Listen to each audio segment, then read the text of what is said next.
শাহজাদপুরে হিন্দু ব্যবসায়ীর কাছ থেকে চাঁদাবাজি করায় স্বেচ্ছাসেবক দলের নেতা পুলিশের হাতে আটক। বিস্তারিত জাহিদ হাসানের প্রতিবেদনে।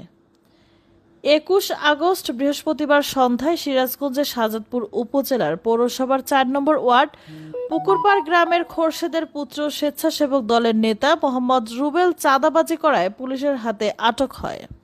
ভুক্তভোগী একই উপজেলার পৌরসভার ৪ নম্বর ওয়ার্ড পুকুরপাড় গ্রামের প্রতিবেশী অবমিকা ঘোষের পুত্র কাপড় ব্যবসায়ী সুশীল ঘোষের কাছ থেকে বিকাশের মাধ্যমে ৪ দফায় নগদ চাঁদার টাকা নেয় স্বেচ্ছাসেবক দলের নেতা রুবেল।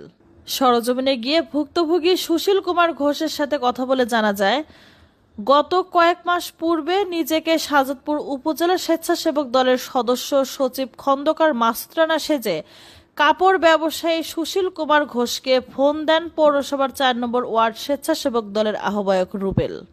সুশীল কুমার ঘোষকে বলেন, আমি অসুস্থ হয়ে ঢাকায় একটি হাসপাতালে ভর্তি আছি, আমাকে বিকাশে ১০,০০০ টাকা পাঠিয়ে দেন। ভুক্তভোগী ব্যবসায়ী সুশীল ভয় পেয়ে ৫,০০০ টাকা পাঠিয়ে দেন।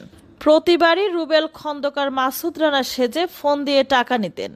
এক পর্যায়ে চাঁদার টাকা দিতে দিতে অতিষ্ঠ হয়ে বিশ্বস্ত বেশ কয়েকজন ব্যবসায়ীকে চাঁদার টাকা দেওয়ার বিষয়টি বলেন সুশীল কুমার ঘোষ।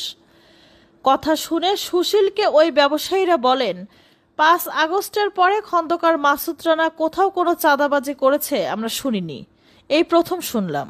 পরে ব্যবসায়ীদের কথা শুনে সুশীলের মনের মধ্যে সন্দেহের সৃষ্টি হয়। পরে রুবেলকে ফোন দিয়ে দেখা করে আরও টাকা দিবেন বলে সুশীল জানান। এ সময় রুবেল দেখা করতে অস্বীকার করেন, এতে সন্দেহ আরও গভীর হয়। পরে সরাসরি খন্দকার মাসুদ রানার বাড়িতে গিয়ে উপস্থিত হয় সুশীল এবং ঘটে যাওয়া সব কথা খুলে বলেন। তাৎক্ষণিক খন্দকার মাসুদ রানা শাহজাদপুর থানা পুলিশকে অবগত করেন এবং আইনগত সহযোগিতা চান। ভুক্তভোগী সুশীল থানায় লিখিত অভিযোগ দেওয়ার সাথে সাথে ওসি আসলাম আলী অভিযান চালিয়ে ওয়ার্ড স্বেচ্ছাসেবক দলের আহ্বায়ক চাঁদাবাজির অভিযোগে রুবেলকে আটক করে এবং শুক্রবার দুপুরে শাহজাদপুর আদালতে প্রেরণ করেন। এই ঘটনার বিষয়ে উপজেলা স্বেচ্ছাসেবক দলের সদস্য সচিব খন্দকার মাসুদ রানা বলেন, চাঁদাবাজদের ঠাঁই বিএনপিতে হবে না।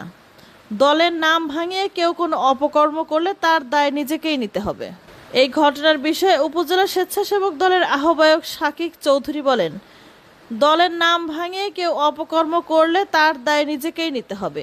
দলের মধ্যে কোনো চাঁদাবাজদের জায়গা হবে না।